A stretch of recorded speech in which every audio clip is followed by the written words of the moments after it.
Well, welcome everyone. Bob Baker here with a fresh workshop training session that's called How I Built a Global Audience, and you can too.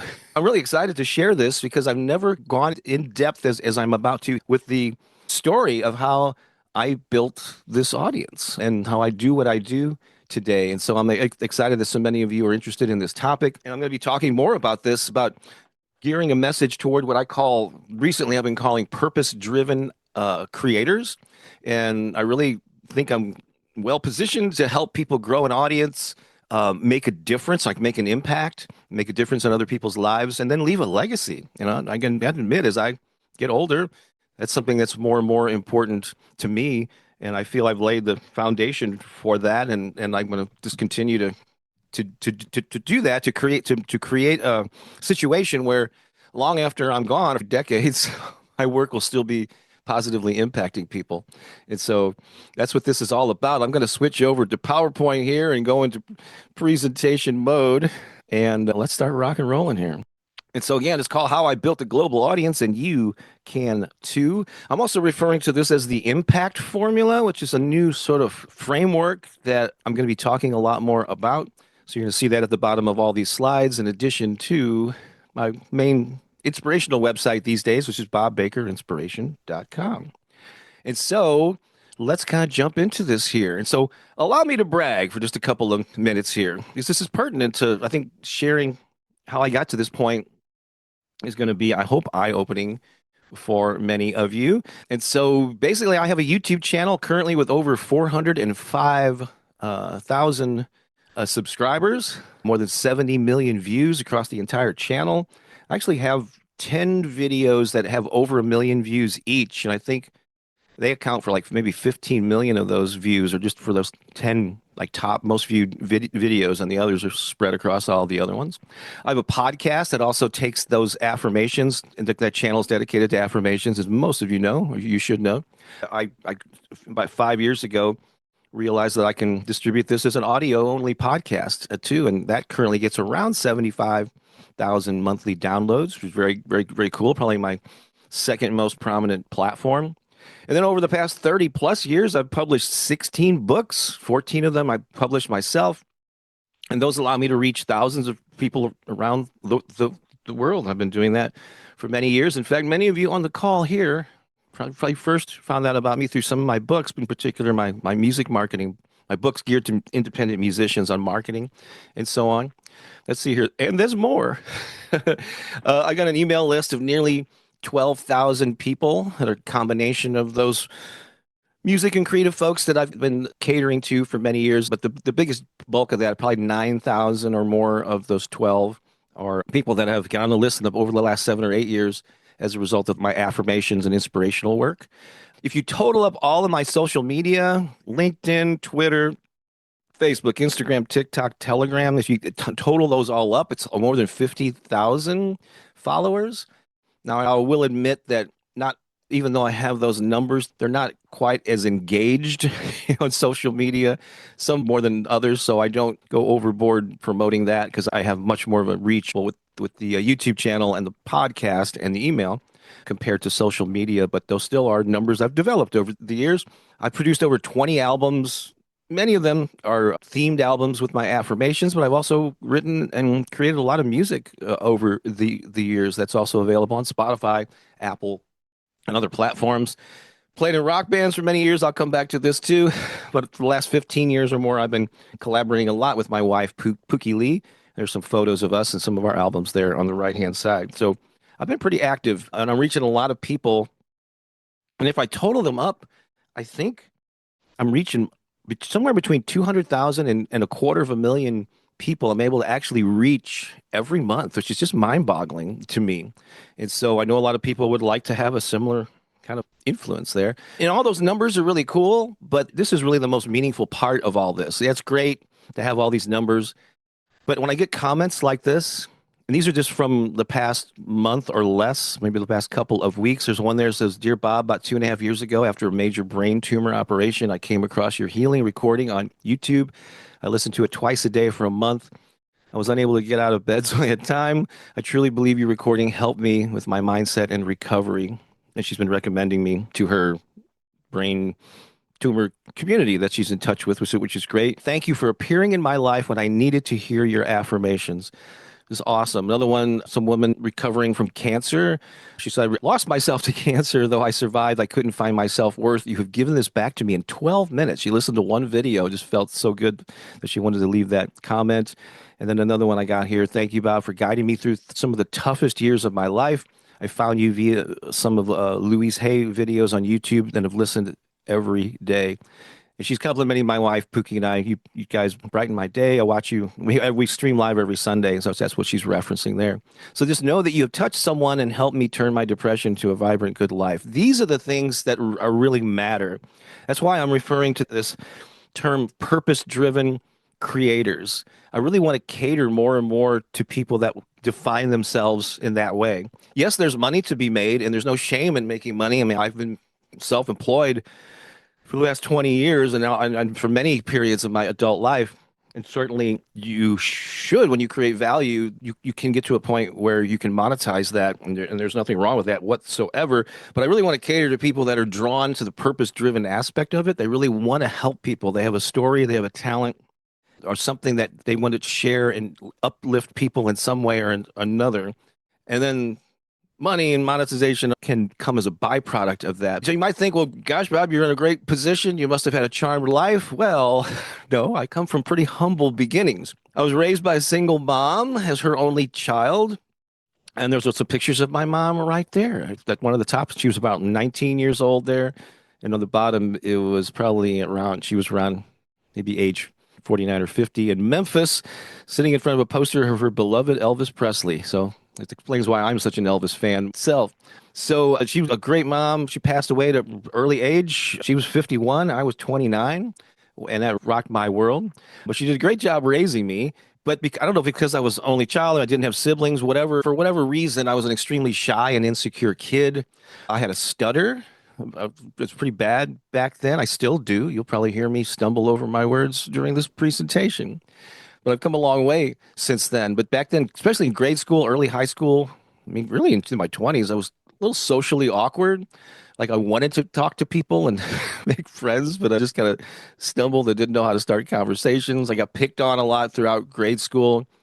Also, I was born and raised and still live in St. Louis, Missouri, which is a great city, a lot of roots here, but it's not like an entertainment mecca or media mecca. And based on some of the things that I ended up doing, one could say that that wasn't the ideal. I should have been in LA or Nashville or New York or something, but I made a go of it here in St. Louis.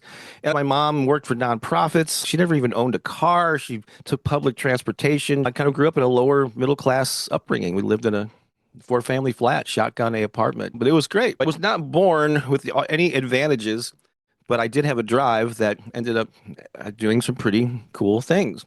And so here's what we're going to cover. So I want to give you an overview of what we're going to go through. I'm going to give you a step-by-step history of my story of impact and influence.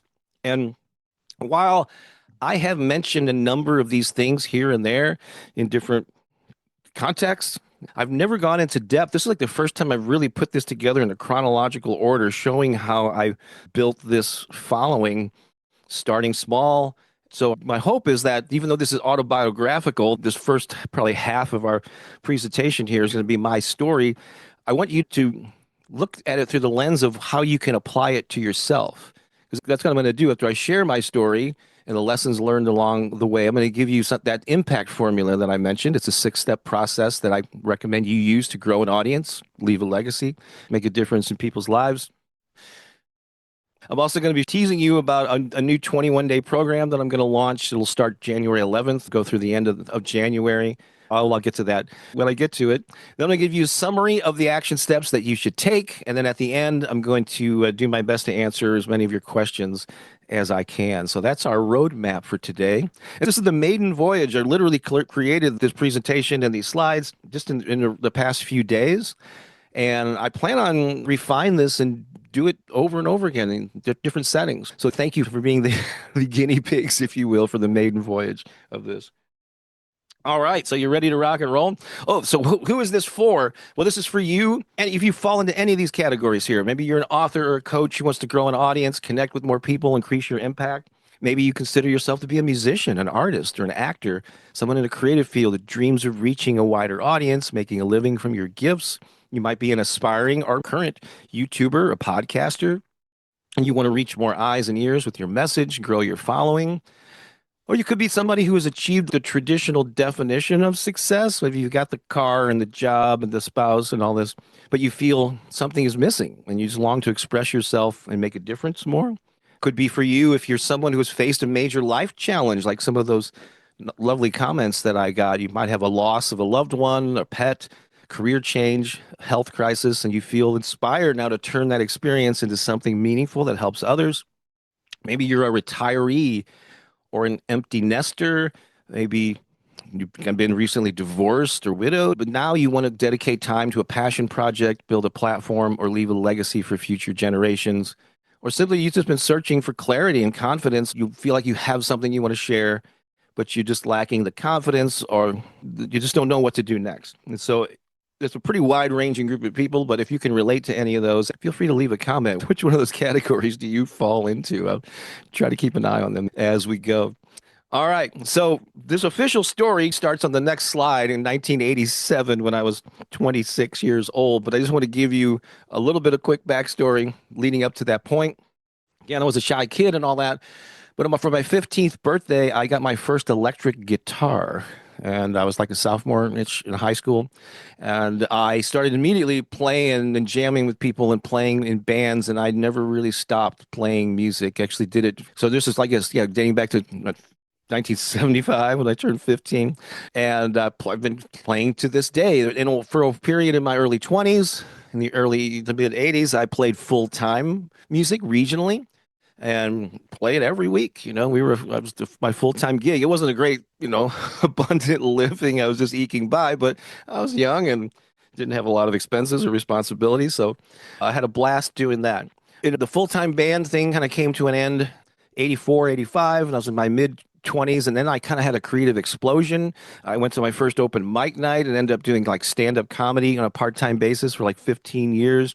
And so there's some semi-embarrassing photos. The one on the far left is a band promo picture we probably took in like 1982-ish, I'm thinking. And that's me on the bottom of the pyramid on the right there with the white spandex pants. So my apologies. You can't unsee that. But that's the deal. The picture in the middle is my first improv and sketch comedy group, which was formed in 1985. Yeah, that photo was probably taken around 86. We were together for a couple of years. And then the photo on the right, that handsome devil with the perm, is late 80s. And that was like a promo photo that I took for my stand-up comedy and other entertainment things that I did. So this history coming up to 1987 is playing in bands, doing plays, doing theater, improv, stand-up comedy, was very active. And so I got over my shyness, obviously, and built confidence to be on a stage and to perform. So now, this official journey, though, started in 1987 at the age of 26 because it was January of that year. And my birthday's in June, so obviously my age changes. The odometer flips over halfway through the year. But I started Spotlight, which is a music magazine that I published here in my hometown of St. Louis, Missouri, covered the local music scene. I did that for 10 years. And there's a promo shot of me with the perm in a bathtub is promoting the thing. And a couple of covers there, including Chuck Berry. And if you remember the band Cowboy Junkies, it's been a while. So this was a pivotal moment. And I realized this in creating this. I had like a lot of aha moments about my journey, and that this was the first time I created something that people were able to consume. I was able to reach people without having to be physically present, because all that other stuff that I did prior to 1987, playing in bands, being in plays, stand-up comedy, you had to be in the room with me to be able to benefit from what I was doing. That was just the way of the world. I mean, I ended up recording my music and I put out a comedy cassette that I sold back then, but that wasn't until after. That was more like the early to mid 90s when I created those things. So this is a pivotal thing. I became a journalist of my own making, very humble, small beginnings. I started off printing 1,000 copies in a dozen music stores and recording studios where I distributed the first issue, but it grew to that the high point of it There's like 25,000 copies, two or 300 locations all over the St. Louis area. And this thing grew. But it was the first time where I was able to create something, distribute it physically. There was no digital, it was not on the internet. There was a physical newspaper that you had to pick up and read and hold it in your hands. But I was able to reach people without being physically present. So I started creating an audience and communicating with people locally, which was really cool. A lot of benefits came out of this, so I'll touch on here. So that's kind of like the beginning of this particular stage here. I also, even prior to starting the newspaper, I had aspirations. Like I thought about, it would be cool to publish a book. I wanted to publish something on the music business and maybe how to start a band and, just share my best tips were at that time. But I didn't know how to go about it. Very expensive back then. So what I did is I started like around 1990 at age 30, I started this mail order catalog, printed mail order catalog, very small though. And basically I set up arrangements with major publishers with existing music business books. I called them, set up a wholesale account. So I was offering other people's books, figuring I would just kind of like get involved in this area and was mainly promoting it through my newspaper, but anyway, I can get the word out. Again, I didn't know how to publish a book, so I did what I could, and I self-published these short special reports, probably around 1992, age 30, 32. I'm going to put the years of my age there just to give you some perspective. And they were like 7 to 10 pages that I would just print off, staple together, and I would ship them as people ordered them and sell them for $5 or whatever. And they had titles like, 19 cash flow strategies for musicians and bands or unusual ways to promote yourself. That photo on the right there is a friend of mine, Chuck Hughes. He's a great rockabilly guitar player. He was one of my earliest customers back in the 90s. He actually purchased these from me and I shipped them to him. And he brought these to a music conference in LA. He goes, "You remember these?" I had to get a picture holding those special reports. So here I was starting to create things that people could benefit from outside of St. Louis, even though my reach still was primarily in St. Louis, but I was starting to think about ways of reaching people outside of St. Louis. In 1992, also at age 32, a guy locally who had some video equipment approached me. He wanted to do like a local video show. He said, "Hey, we could call it the Spotlight Video Show, name it after your magazine. Would you like to host it?" Because he knew I did stand-up comedy and all that. And so this was another step where a couple of things with this one is that I started getting experience talking into a camera, and I've been on stage a lot, but talking into a camera was a whole different thing. And so I learned a lot about that and how just not to work with a script necessarily. I also had an improv experience, so I would just like have some bullet points in my brain and go, "Okay, roll it," and then I would just talk, and we would, take the best take.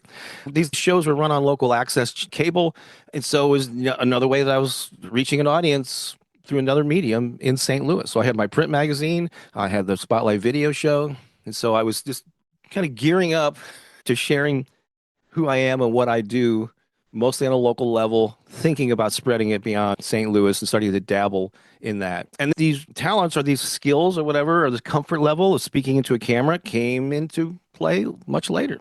A lot of things happened in this era. I mentioned that I created that resource guide with books from other publishers.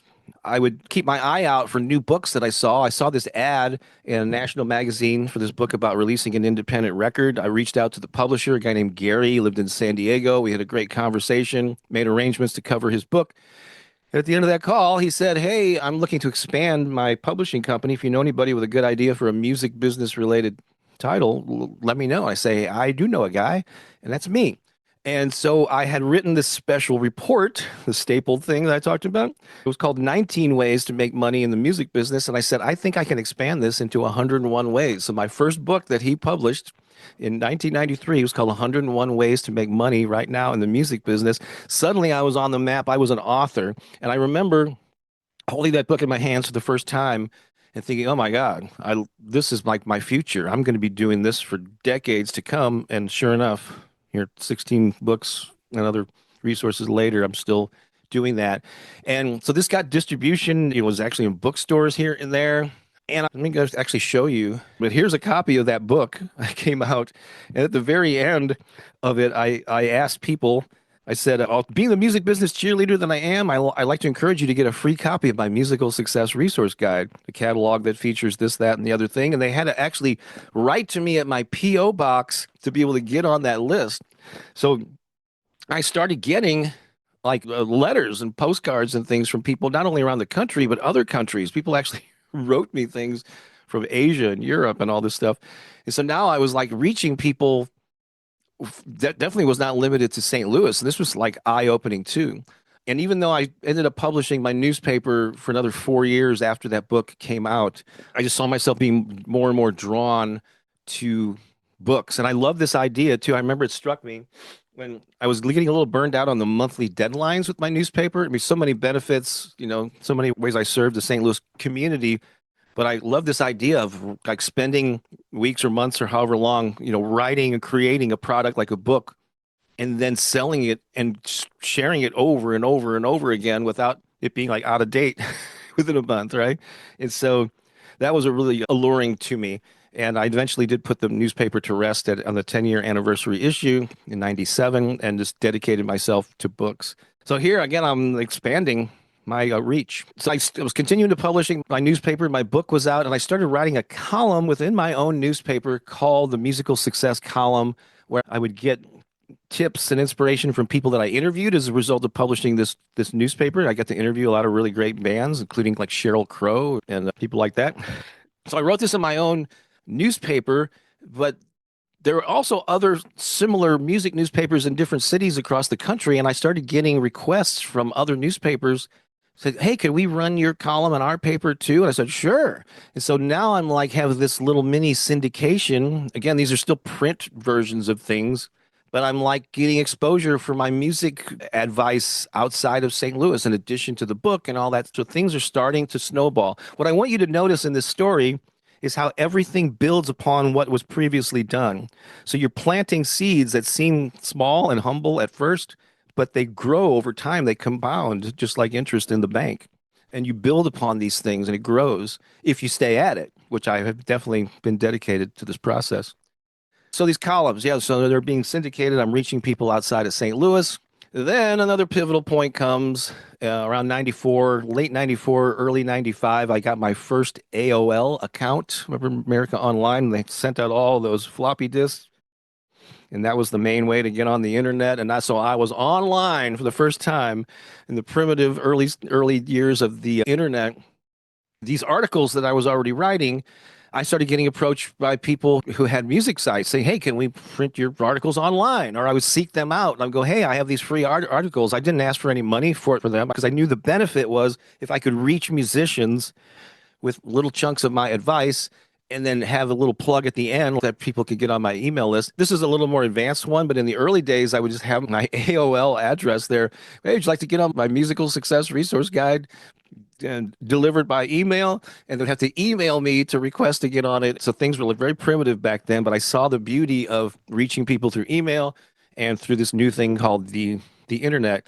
There is a website that some of the musicians here might be aware of called Taxi. It started in the early 90s. And this is one of the earliest articles that I could find. It says this article originally published in 1994, Secrets of Making Money in the Music Business. I think this was an excerpt from my book that I made available. And they still have it on their website to this day from 1994. So again, I've been doing this stuff for a long time. Now I have access to a global audience, even though the internet was new. I just continued to build upon it. But this was a pivotal moment of going online and being able to build an email list, which I just saw the benefits of early on.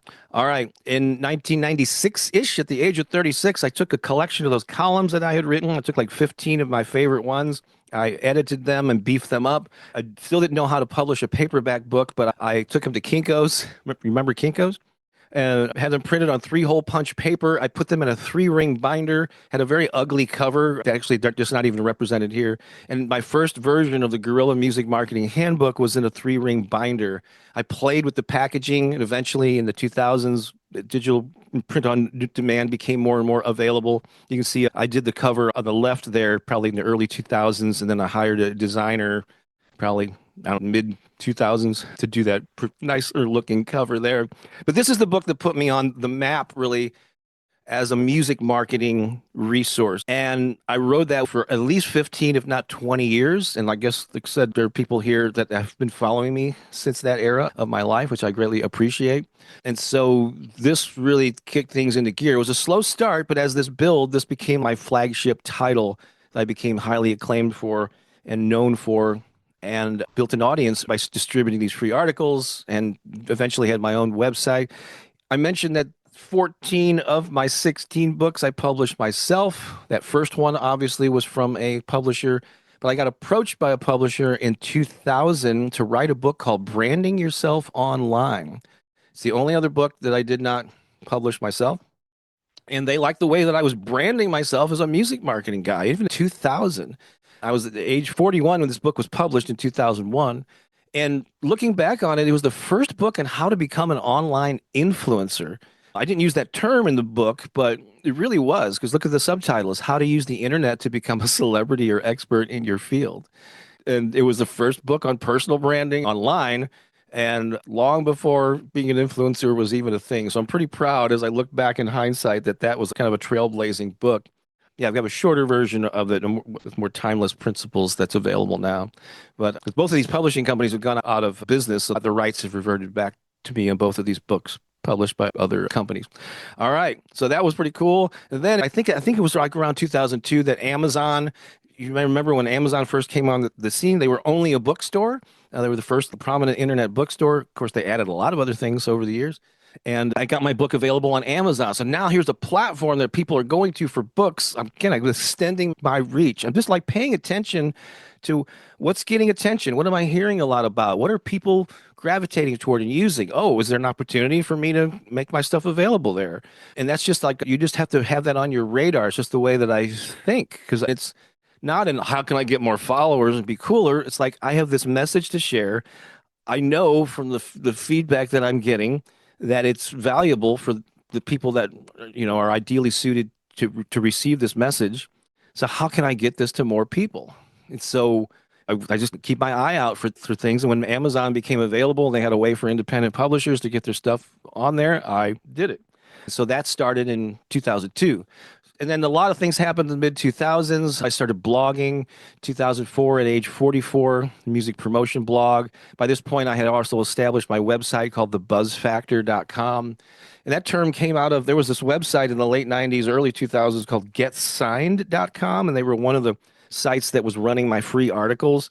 And the guy that ran that wanted me to come up with a name for the column there that I regularly posts that contributed to. I just came up with this term, the buzz factor, because that was a term about, this band has the buzz factor. People are talking about them. And I ended up making that my domain name for my music marketing website when I finally established one on my own. But I was blogging then. 2005, I produced my first podcast. I was hearing more and more about podcasts, and it was in its infancy back then. But again, hearing about this trend, here's a way for me to reach people with my voice. That first podcast was called Artist Empowerment Radio. You can see that very poorly designed logo on the left there. That morphed into the Music Marketing Podcast, and then I had a separate one. And both of those two on the middle and the right are still active podcasts. I just don't post to them regularly. But there's the Creative Entrepreneur, from a wide range of creative people, and then the Music Marketing Podcast. There are a couple of people who first heard about podcasting because they were musicians on my email list, and they heard about this when I first started talking about it and launched my own podcast in 2005, who have gone on to do some pretty cool things. One of them, Dave Jackson, who now runs the School of Podcasting, first heard about podcasting from me. Jason Van Orden, also a musician friend who heard about podcasting, was fascinated with it, and ended up for many years published Internet Business Mastery, I think is what it's called. It was like the most prominent internet business podcast for many years running. He's now moved on to other things, but it was kind of cool to have an impact on that. I didn't stay consistent with podcasting. I was in and out of it, but those guys took it and ran with it, and I'm really glad that I was there to make them aware. I hope this journey is giving you some insights into how you build upon everything that's come before. Keep your eyes open for opportunities to spread your message. In 2006, I was hearing about this new thing called YouTube, a video channel. And the internet was progressing at this point. So for many years, it was basically a text-based thing. So you were, blogging and email and things like that, because the technology was a little funky for multimedia. Although in the early 2000s, if you recall, that's when Napster and people started sharing MP3s, which really disrupted the whole music business. So as the internet matured, you were able to share more audio and then video too. But YouTube was founded in 2005. I joined it in 2006 at the age of 46. And I posted my first video called The Three-Step Formula for Creative Success. And it was about mindset. It was about the be, do, have principle. So anyway, it was interesting to me that my first YouTube video back then was more on this mindset, personal development stuff, which I ended up going heavy into. So that was 2006. All right. Let's see here. 2007, I was approached by Berklee College of Music in Boston to create an online course. They were just developing their online curriculum, and they knew I was the music marketing guy. And I met a guy at South by Southwest who kind of runs that aspect of their business. And so I created Music Marketing 101.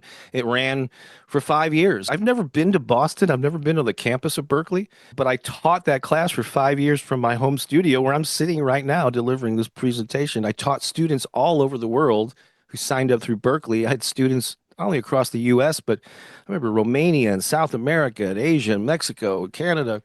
Many of those students I actually have stayed in touch with over the years. So there's just another way that I'm reaching people. A lot of these opportunities, after a while, they come to you because you have some sort of an online presence. People find you because you're showing up in the places where they're hanging out. They maybe have seen you repeatedly. When they need somebody that has your skills, they go, oh, yeah, so and so does that thing. Let's see if he'd be interested in doing this. And so that's just a point. Again, even though this is my story, how can you apply this to your life? That's why just showing up online in a specific way over time, it leads to benefits and opportunities that wouldn't have shown up if you're just sitting back, playing it safe, waiting for the perfect time. So I mean, I'm going to come back to this. My message is to start sharing and figuring it out as you go along the way. And you just never know what's going to come up. All right. So over these many years that we're talking about, I've received a good amount of media exposure. I've been guest on many podcasts over the years. Back around 2007, I think I was first on NPR, and not the local NPR, but like a morning edition. And then a few years after that, I was on Marketplace. I've been in The Guardian, which is like a big newspaper over in the UK. Publishers Weekly, which is a big one for the book industry. I've been there a couple of times for various things. And then some of those other music and elder magazines and regional dailies and all that stuff. And so, yeah, and most of those came to me because they were seeking out an expert on a particular topic. And my name came up because I was active online. Same thing with podcast interviews. People reach out and go, oh, let's have Bob on.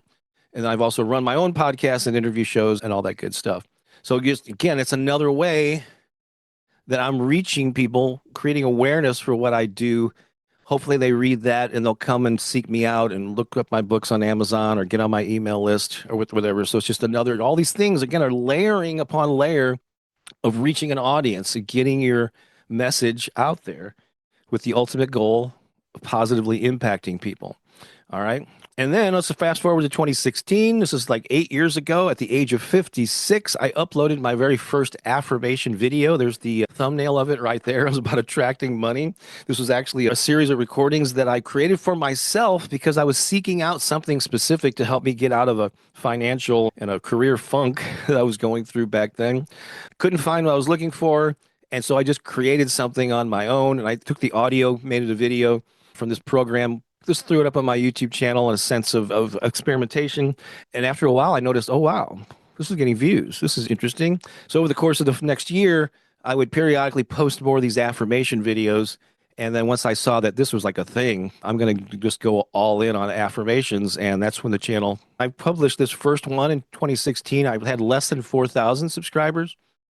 And it quickly grew to 20,000 and then 40 and then 80 and now over 400,000 subscribers. So I just couldn't be more thrilled that I paid attention to what people were responding to. All right. And then a year ago this month, I became a Hay House teacher. If you're not familiar, Hay House is the publishing company founded by Louise Hay. And there are a lot of prominent authors in the spiritual and personal development genre in particular. People like Wayne Dyer, Abraham Hicks, Joe Dispenza. There's so many people what's happening is that they have this app that's a subscription app, and you get access to all of their audio content, audiobooks, live workshops, all kinds of stuff, meditations for like $70 a year. It's called Empower You, and they're running currently 13 of my affirmation recordings are available in the app. Yeah, I see Lisa clapping there. And so, and that screenshot there is a year ago. That's when I had my first meeting with their audio team. And I was just so excited. I said, hey, can I get a screenshot of this? And so that was just wonderful. But even though I'm very independent minded, I'm so glad that I took the indie route as an author and a publisher. I've always admired Hay House. And if I'm going to be associated with a company, that's the one, the ideal one for me at this stage of my life. And so, yeah, I'm really excited. I'm hoping to grow that relationship, but time will tell how that how that pans out. So this is an ever evolving story. But this is yet another way of reaching more people, right? So there are people that have discovered me inside of their app, who maybe didn't know about my YouTube channel or whatever. And I'm also helping to bring people to their platform too. So it kind of works both ways now that I've got an audience. And actually, here's the thing that attracted me or made me attractive to Hay House was the fact that I had this following. So the more you grow this audience, the more benefits, the more ways that you can leverage it to get even more exposure, to partner with people and companies. So there's just so many benefits. I cannot emphasize the importance of just staying at it, growing little by little. It may seem like you're slow progress, but you just continue to build on what you've previously done. You clarify things. I'm going to get to those steps in a little bit, but you can tell I'm kind of excited about this.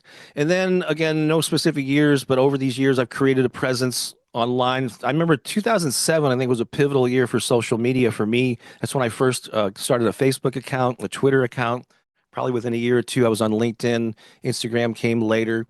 But if I was hearing about a social media platform that a lot of people seem to be using, I said, well, maybe I should at least have a profile there and play around with seeing if this is a place where I could share my message. Combined follower totals of over 50,000 people on all those various social media platforms. But still, YouTube's the primary one, followed by the podcast, followed by email. Those are my holy trinity, I guess.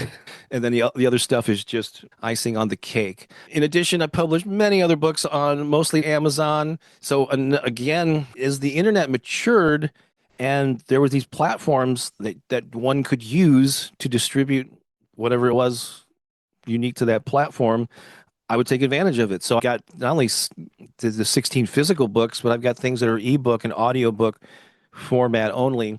People go to Amazon to look for books. And so I've been discovered there. And then people find out, oh, he's got a website. Oh, he has a YouTube channel. So these things start cross-pollinating each other. The more arms of the octopus, if you will, that you got out there, they feed each other.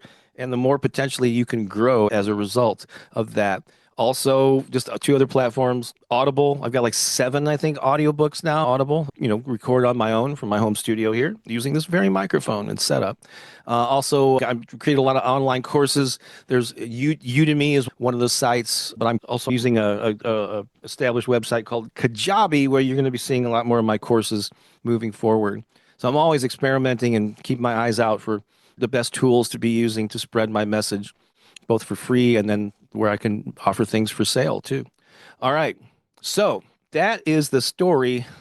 I know that was a long one. That was a long history there and I've never again given an in-depth chronological overview of my story. I hope that was instructive. And so now the impact formula is the framework that I'm going to be sharing with you now. It's 6 steps. Basically, I take the word impact and I turned it into an acronym, which each letter stands for a different word in this process. So it's basically 6 steps to grow an audience, make an impact, and leave a legacy. So I shared my story. I've also not only taken my experiences, but the hundreds of people that I've interviewed, I see patterns with them on how they grew an audience. And so I like to think that this is the roadmap to use if you have similar aspirations. And you might be thinking to yourself, oh, God, I don't have 40 years to do this, Bob. You've done this over many, many decades. You were on early on. I know. When I started, things were pretty primitive, but right now, if you have a smartphone, you have a whole multimedia production studio in your pocket. There's no excuse why you shouldn't be sharing something online. So start now if you haven't started already, or recommit to it if you've been doing it half-assed for the last months or years. I think you could still make a difference. Start small and grow over time. All right. So that's what I'm going to be sharing with you. But first, I hope I have your permission to real quickly just tell you about something that I'm excited about that's going to launch on January 11. I don't have a way for you to sign up for this or anything yet, but I at least want to make you aware of it. And then within the next few days or a week, I'm going to have a way to actually sign up for it. This is called a program called Speak, Right, Create. 21 days to rock solid confidence for purpose driven creators. Hopefully, you were here earlier when I described what a purpose driven creator is someone who's focused on wanting to make a difference in the world, leave a legacy. You're driven by a purpose that can include money, but that's not your leading factor, I should say. 21 days to rock solid confidence. What I found is a lot of people that have a talent, they have something that they want to share, they lack the confidence. They go, well, who wants to hear from me? Or, God, I don't want to put myself out there. It's very vulnerable when you start sharing your story, right? And so this particular program is going to there's two aspects of it. And when you sign up for the basic program, you get access to audio and video with some PDF stuff. So here are the two aspects of it. One is called Daily Confidence Boost and Mindset Mastery. Basically, this is taking care of the mindset and the confidence part of it.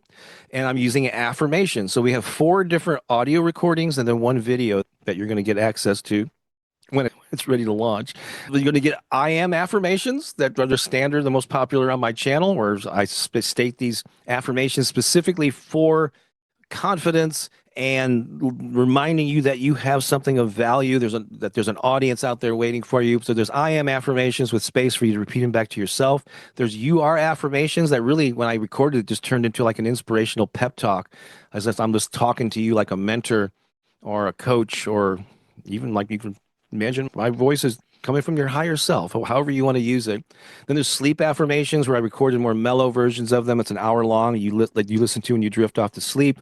Then I have this really cool guided visualization that ends up morphing into this media interview where I role play interviewing you on a popular podcast when you've reached this point of reaching a lot of people and making a difference in people's lives. It's pretty cool. So you won't find this stuff on my YouTube channel, but there's 4 different things I encourage you to listen to between 1 and 3 times a day during the 21-day period to really boost up your confidence and just stay focused on the mental aspect. There's a video there, how to develop unstoppable confidence, where I talk about some science-backed things related to building confidence. And then that's the thinking part. The doing part is I give you access to my 30 easy social media sharing ideas PDF. That's what I call your social media buffet, 30 simple ways to share every day. So if you ever find yourself going, I have nothing to say, who wants to hear from me? I don't want to just promote stuff. Well, these are like easy, non-spammy ways. You just look over that list, and during the 21 days, you pick one thing off that list, one simple thing. Don't overcomplicate it. And you post it online in the platform of your choice every day for the 30 days. There's also a video there from a workshop I did called the 5 Pillars of Purpose-Driven Social Media, the 5 different types of content and how you can mix and match them. So that's what's coming with this program. Don't have a way for you to sign up for it yet, but I will this week. And it starts January 11th, runs to the end of January. So I hope when it's available that you seriously consider checking that out. But yeah, and there'll be Zoom calls.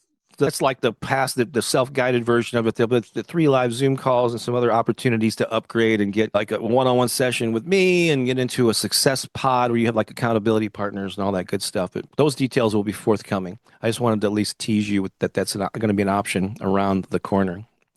Woo! So you want to go through this 6 steps with the impact formula?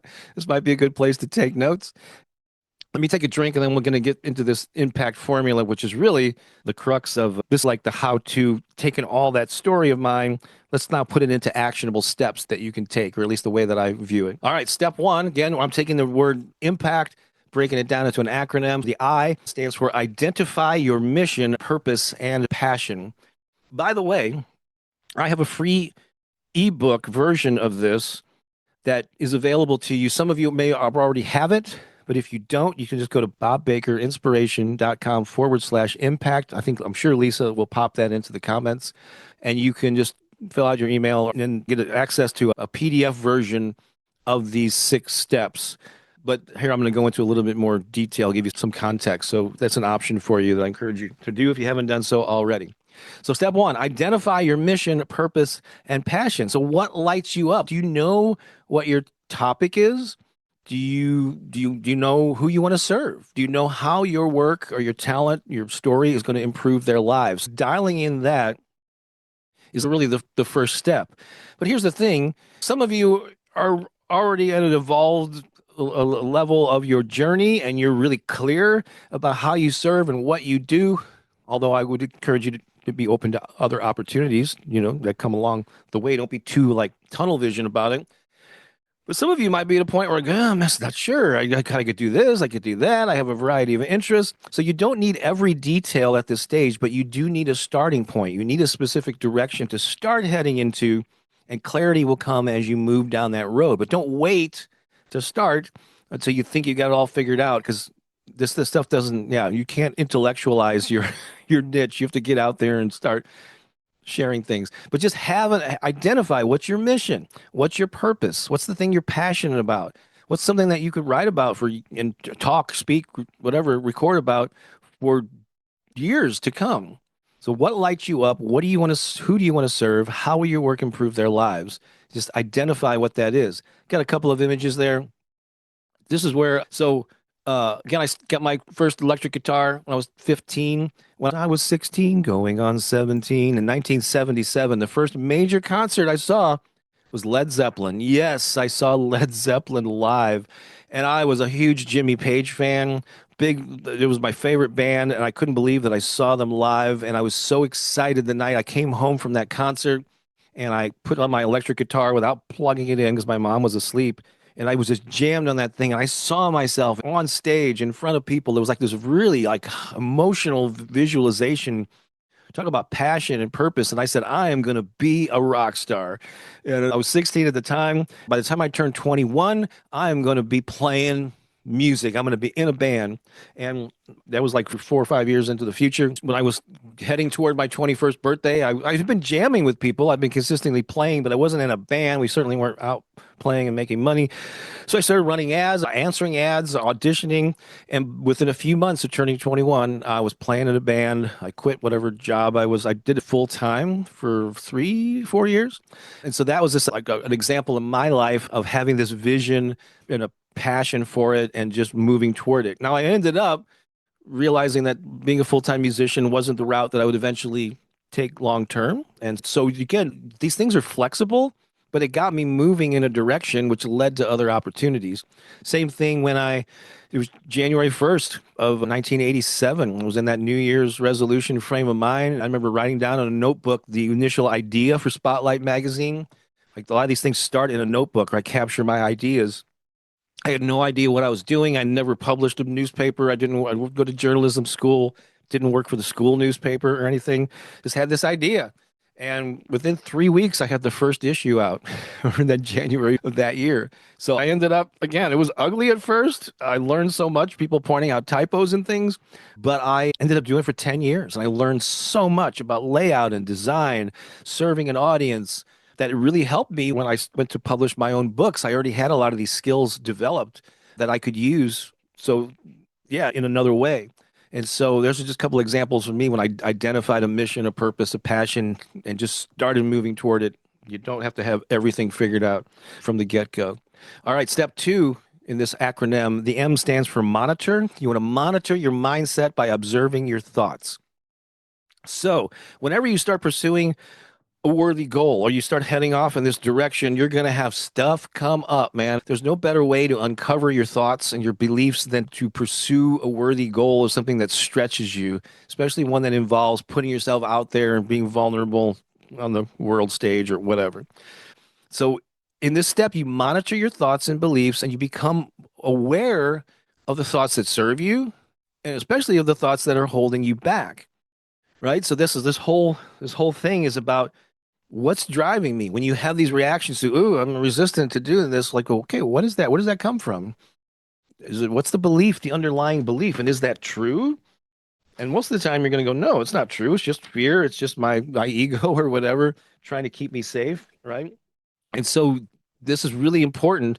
And so so there's 3 things that you want to do. One is become aware of the beliefs that are steering your life. Because most of the time we go through life on autopilot. We're not even aware of them. So here you want to be hyper aware of how you're responding to things. And when you notice things, especially that are not serving you, first you acknowledge them. Oh, I have this belief that I'm not worthy or that I'm not, that who am I to, whatever it is. And then you take steps to lower the volume. You ask questions like, is this real? No, it's not real. God, I've got something of value here. And then you lower the volume on the negative beliefs and you crank up the volume on the positive ones. And you replace them. Like, for instance, if you have a limiting belief like I'm not good enough, you replace it with an empowering truth, like an affirmation, like I am capable, creative, I'm ready to shine, which is what those affirmations in the program are going to drill into your brain. They're all geared toward building that confidence to share your message. And so this is part of the monitor stage. There's an image of a book there called Your Erroneous Zones. And that's a book, Wayne Dyer, his first popular book came out in the mid 70s. And around 1977, I was a senior in high school, and my friend Gary Miller, I'll just always appreciate him for this. He saw that I was really struggling, and he said, "Hey, man, I read this book. It really helped me. Maybe it'll help you too." It was the first self-help book I ever read, and it just completely changed my life, changed my outlook. Where I finally I realized that, oh my gosh, these thoughts that I'm having about me being an insecure person are not who I am. Because up until that point, I was like, well, I'm feeling these things. I'm feeling this, tension in my body. That's who I am. I'm an insecure person. But no, your thoughts are not who you are. They're just thoughts that you're thinking that are influencing how you feel about yourself and the world. And so it was liberating, and it sent me down a personal growth path that I'm still on to this day, and ended up now I'm trying to inspire others with this too, right?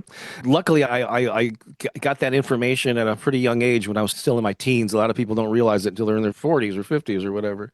I have another image there, the Quiet the Monkey Mind meditation. This is just a reference to when I first started publishing affirmations on my YouTube channel. I had an inner critic going, oh man, Bob, this is so different than what you've done.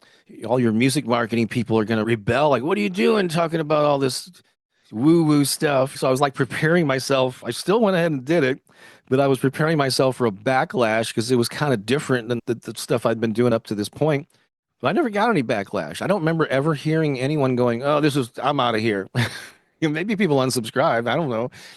But in fact, the opposite, a lot of these people that originally followed me for music marketing just follow me over into the new thing because it's positive. We all need this stuff, right? About a better mindset, to feel inspired and motivated and all this good stuff. So these are how I have dealt with these things. All right. Step 3, the P stands for plan. So you figured out your mission. You're starting to monitor your thoughts. Now you need to create a flexible roadmap of small, consistent action steps. This is where, again, this isn't set in stone. It can evolve, but you have to have a direction to set off into. With this, since we're talking about growing an audience, making an impact, 2 things that you will be part of this plan is initially you're going to choose your platform. So you don't want to be everywhere. You can't be everywhere. Will you share your message on YouTube? Will it be more of a blog? Do you think Instagram is your thing? Maybe it's a podcast or it's off the internet. I encourage you to do the internet, but maybe you're more of a live event, public speaking type of person. What's your primary platform? And maybe choose a secondary one, but I would keep it to 1 or 2. What's your platform? Also define your format or your mode of communication. So do you communicate best with the written word, like a blog post kind of thing? Video content? And with video content, you could be on screen, but there's faceless video channels too that you can do. Live streams. Like my wife, Pookie, she does not want to edit stuff, and I don't have the time to edit a whole lot of her videos. Well, she's a very spontaneous person. If she tries to organize things, which is the way I like to do things, it just doesn't work for her. But she can go live on Facebook and YouTube and just have like a title, and she's brilliant. So that's her main thing, live streaming, just going live, going for it raw and all, and then it's posted and it's done. But not everybody is comfortable with that. It terrifies other people. So maybe it's an audio recording. Do you like spontaneously speaking in a microphone without being on camera? Maybe a podcast is your thing. So choose your primary platform and then choose the mode. You can play with these things over time, but just some kind of a roadmap. And that includes consistent baby steps. Keep the plan simple. Just know that you're not locked into it if you change your mind. Think of it as a launch pad, not a final destination. And so you need this plan. And again, what are the consistent steps? There's a quote here: planning is bringing the future into the present. so you can do something about it now. I like that quote. All right. So that's the P. That's step three. We're halfway there. Step four, activate. This is where you got your plan now. Now you got to start implementing it. You got to take the action, right? You got to start creating, start sharing, start building that momentum because you know it's going to take time. You're not going to be, most unless you've hit on something magically, you won't be an overnight viral sensation. So it's going to take time. So start now. Start planting those seeds. Build new habits and develop a doable daily and weekly routine that you can just start doing, start implementing. And the key here, which is why this 21-day program is going to be so helpful for you, is the consistency is the key to overcome fear and build confidence. You just want to get out there and start doing it, exercise, building that muscle. And the more you do it, the more confident that you will feel. And you'll just build momentum as you go along. So start now, even if it's messy. As I like to say, start before you're ready. Um, Also, give yourself permission to be messy. Give yourself permission to be imperfect. Strive to do the best that you can, but do not let the perfection curse hold you back. All right. Just start sharing minimally because most likely, unless you've already got a huge following, most likely there's not a whole lot of people following you. So you can do stuff that's kind of not the top of the Hollywood production values, or you might mess up or think that you mess up. Your audience is small. Nobody's going to hardly notice. This is a great opportunity to play and experiment. But even the things that you think are not perfect, if it's real, if it's honest and vulnerable, there are going to be people that see that and go, "Oh my God, that was just the message that I needed to hear."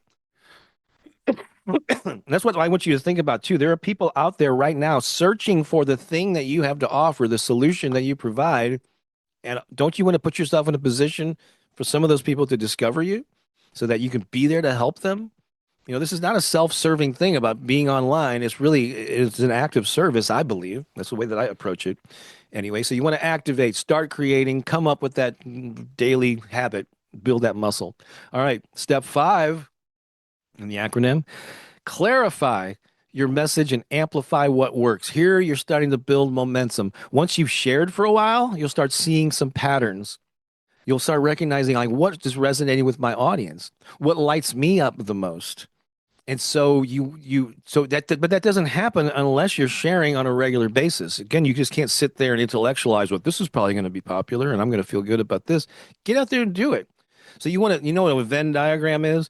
You want to have these overlapping things where what's the thing that you're excited about and how does that overlap with people are resonating with? I have a couple stories here. I forgot the stories in the previous page, but I'm just going to keep moving forward. When I posted my first affirmation video in December, actually, right around this time of the year, it was December 18th, I think, of 2016. However, in the weeks and months prior to that, I was playing with other stuff. A friend of mine was posting these thematic instrumental things, and I was stuff like there is a thumbnail for a video I think you still find on my channel. Music for brainstorming and productivity. It was just lo-fi instrumental stuff that I had created in GarageBand. And I did a few of those. I also tried some traditional guided meditations about the relax, imagine yourself on a mountaintop and all that, which was the typical kind of standard thing.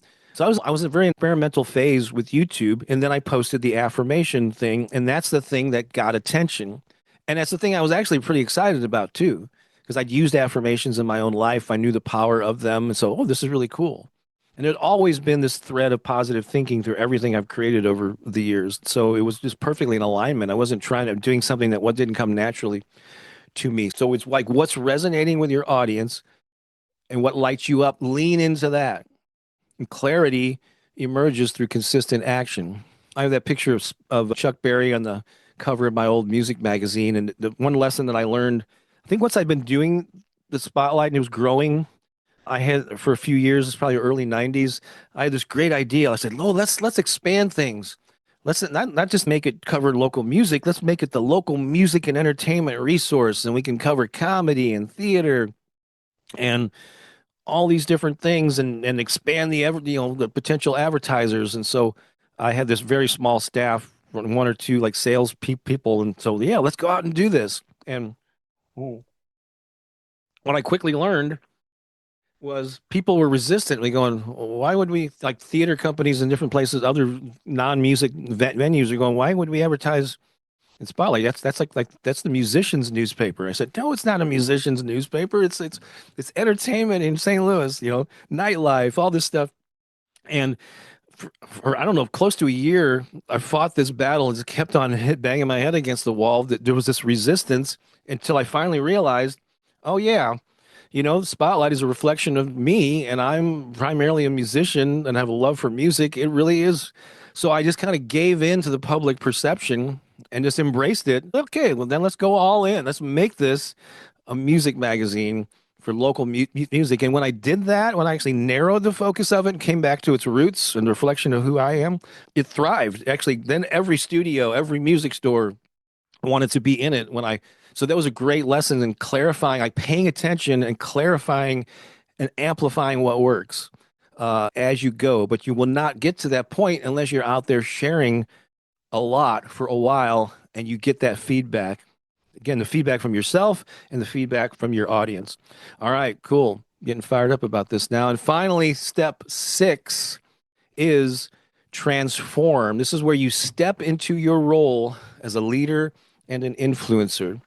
This is where you fully embody your potential. Transform works on two different levels. Your work more and more you're transforming the lives of other people on a growing larger scale. As you grow your audience and refine your brand, you amplify your impact, and you also transform as that leader. You gain confidence, you gain authority, and the opportunity to leave a legacy. And so this is where these layers, they all build upon each other.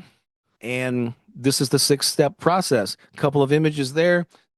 Cool. Opportunities kind of come to you when you reach this level, when you've been out there sharing for a while. You'll notice, I don't know how many of you have ever seen the movie The School of Rock starring Jack Black. It came out in 2004.